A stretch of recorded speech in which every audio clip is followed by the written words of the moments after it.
Hi, everybody. It's Professor Mitchell. We're starting a new chapter today, chapter 12 on exponential and logarithmic functions.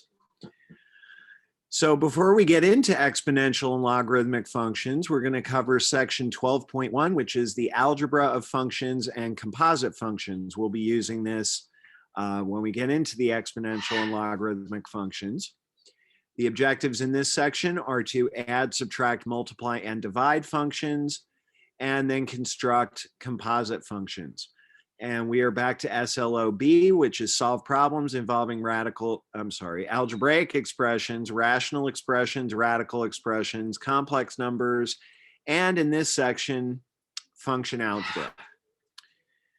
All right, so starting with the algebra of functions, if f and g are functions, you can create new functions from f and g like this.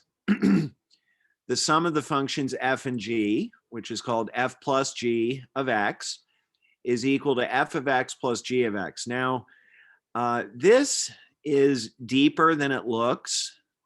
This might look like a distributive property or something. It is absolutely not that. Remember that f of x, this does not mean f times x. All right, hopefully you understand that by now. This is showing you how to create a new function. So the way that you define a function, or I guess one way, is to tell me what is the value of the function at each particular value of x. All right, so for example, if I plug the number 2 into this function, it's saying that the value of this new function at 2 is just the sum of the numbers f of 2 and g of 2. Whatever those are. And you do that for each x in the domain of both f and g. All right, we're not going to get a lot into domain. We do that more in pre-calculus. But continuing, the difference of the functions f and g, f minus g of x, is f of x minus g of x. The product, f times g of x, is f of x times g of x. And then the quotient, f over g of x, is equal to f of x over g of x, as long as g of x does not equal 0. All right, so let's look at this example. We're going to find the sum, difference, product, and quotient functions for f of x equals the cube root of x and g of x equals x minus 3.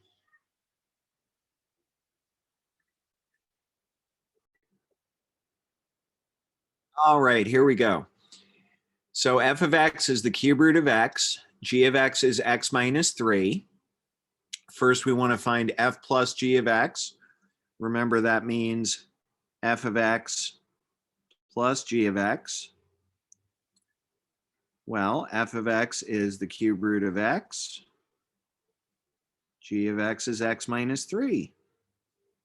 And that's all there is to it. So that would be the new function f plus g of x. F minus g of x is almost as easy. You just have to remember that because we're subtracting g of x, if g of x has more than one term, like it does here, that means you have to subtract the entire quantity, x minus 3. So I'm thinking just about the only thing that can go wrong in this problem is forgetting to do that. So in the end, you should end up with the cube root of x minus x plus 3. All right, moving on to f times g of x. That just means f of x times g of x. F of x is the cube root of x. G of x is x minus 3. And as far as I'm concerned, it would be perfectly okay to leave it like that. Otherwise, you could distribute the cube root of x. And that would give you x times the cube root of x minus 3 times the cube root of x. I'm pretty sure your online homework would also accept either one of those answers. And then finally, f over g of x. That's just defined to be f of x over g of x. F of x is the cube root of x. G of x is x minus 3. Notice that this function is undefined when x equals 3. All right. So I think that's just about all there is to say about sum difference product quotient. So I want to devote the remainder of the time to composite functions. So why does he have a US map here? Well, it has to do with my favorite analogy for this. So I'm going to go over to the tablet.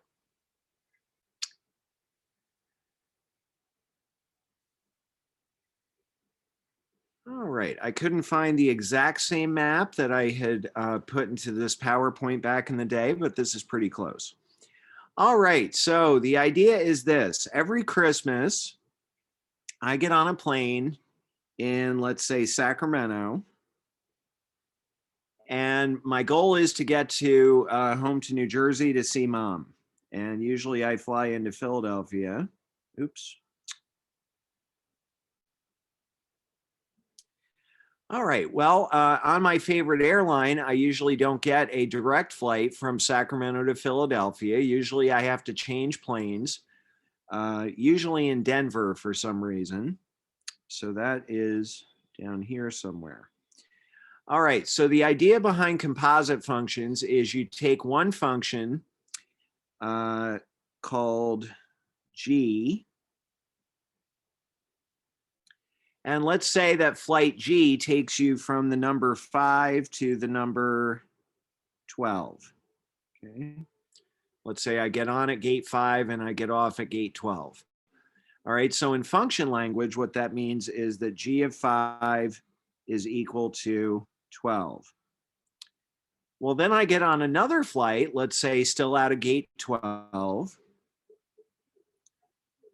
And that flight called F takes me from the number 12 to the number 20. Okay, so in function language, that means f of 12 is equal to 20. All right, so the idea behind the composite function is that it is the direct flight from Sacramento all the way to Philadelphia. And the notation that we use for that is f circle g. So in this case, if you put the number 5 into function f circle g, it's going to skip right over gate 12 in Denver, and it's going to bring you directly to gate 20. All right. So the idea is it's a function inside a function. First, you apply the function g, which takes you from one number to another number, and then the function f will take you the rest of the way. All right. So let's look at the official definition and then some examples. All right, so here's the official definition of the composition of functions f and g. F circle g of x is defined to be f of g of x. All right, think of g of x as a number. All right, that number is getting plugged into function f. All right, so now let's look at these examples. Given the functions f of x equals 2x minus 3 and g of x equals x squared minus 5, we're going to find in letters A and B first some function values. And then in letters C and D, we're going to find the actual functions. All right. All right, here we go. So starting with f circle g of 3. So what that means, and I like to color code these, I like to think it's helpful. I've never had somebody say it isn't. F of g of 3. Okay. So step 1 is to find g of 3.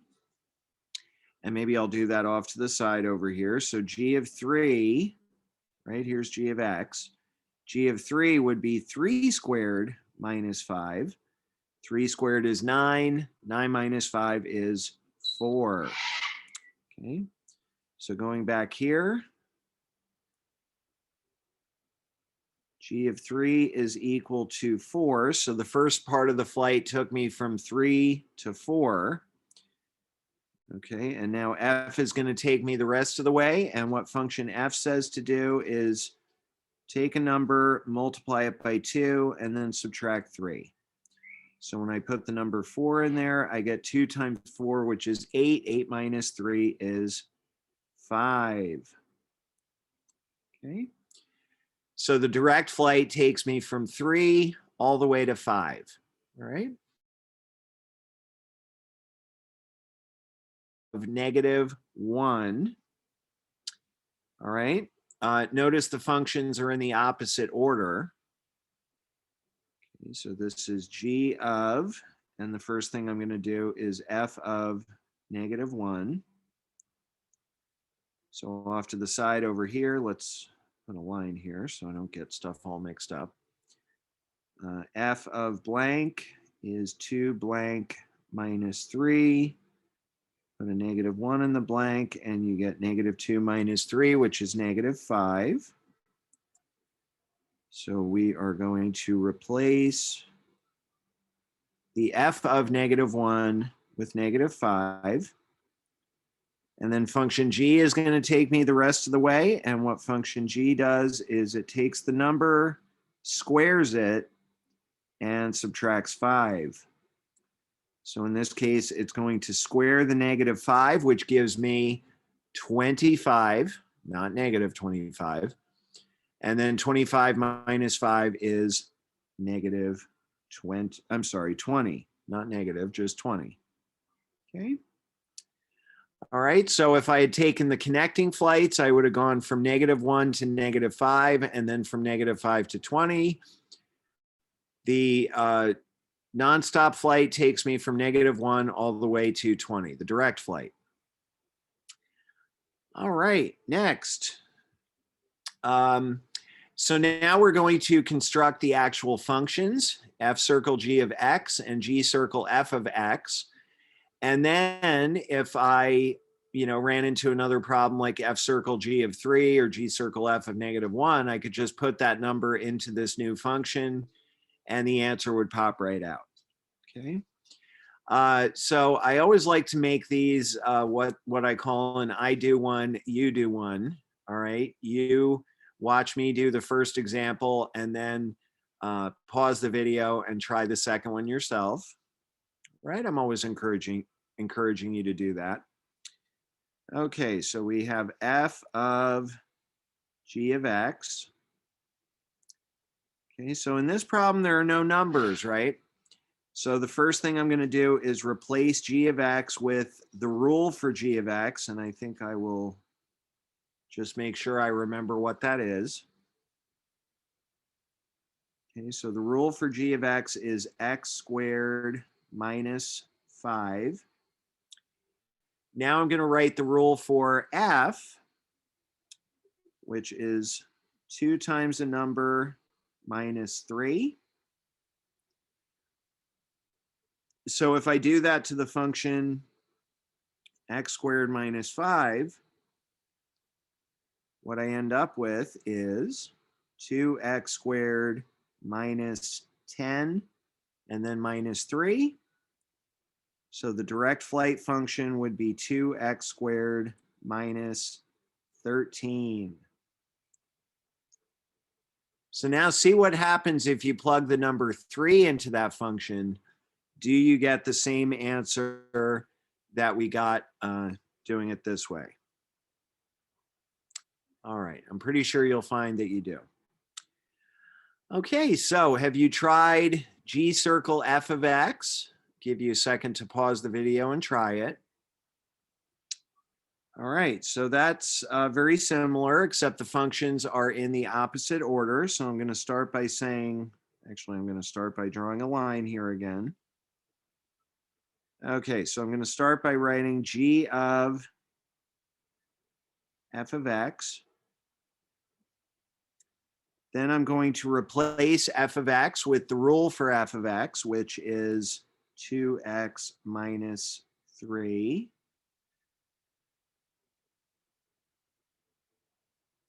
Okay, now I'll go over here because I'm afraid I'm going to run out of room. The rule for function g is take a number, square it, and then subtract 5. So that's what I'm going to do to 2x minus 3. All right, so now I have to square the 2x minus 3 and then subtract 5. So hopefully you remember how this works by now. This means 2x minus 3 times 2x minus 3. All right, so if you FOIL that, you get 4x squared minus 6x gives you minus 12x plus 9. And then subtract 5. That's this here, right? Just carrying that along.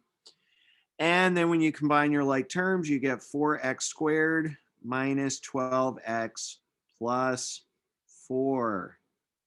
And again, I would encourage you to go back to the first part. I think that these were originally called A, B, C, and D. I just forgot to write that. So if you go back to letter B, you see how we found G circle F of -1. It came out to 20. See if you get the same thing when you plug the number -1 into this function. These were supposed to be called C and D. All right, well, we're almost done. There is just one more example to look at. Oops, and that's this one here. So this is kind of the backwards version. In this problem, they want us to find f of x and g of x so that the given function h of x is equal to f circle g of x. So in the previous problem, they gave me f and g, and I had to find f circle g of x. This time, they're giving me f circle g of x and asking me to find f of x and g of x. So the first thing I want to tell you about this is that there are many, many correct answers to this, all right? There would probably be a most popular answer and maybe a second most popular answer, but if you really think outside the box, you could come up with a whole bunch of different answers. All right, so let's switch back to the tablet one last time, and I will explain to you how I like to do this. By the way, this is a very important problem in calculus, sort of towards the end of calculus 1, and then it comes up over and over again in calculus 2. All right, so h of x is equal to 3x minus 4. So what I like to do is I like to kind of draw a diagram of what this function h does. All right, so we're trying to get to 3x plus 4 squared. So I take a number called x, and the first thing I do to that number is I multiply by 3.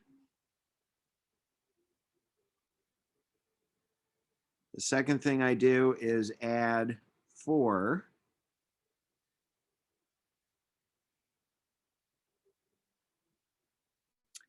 And the last thing I do is square that answer. All right.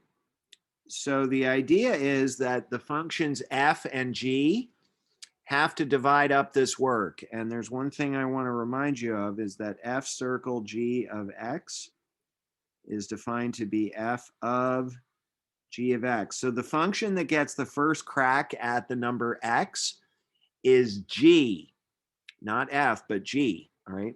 So you read it from the inside out, okay? So the way I see it, I have two good options here. One option is to have function g do both of these things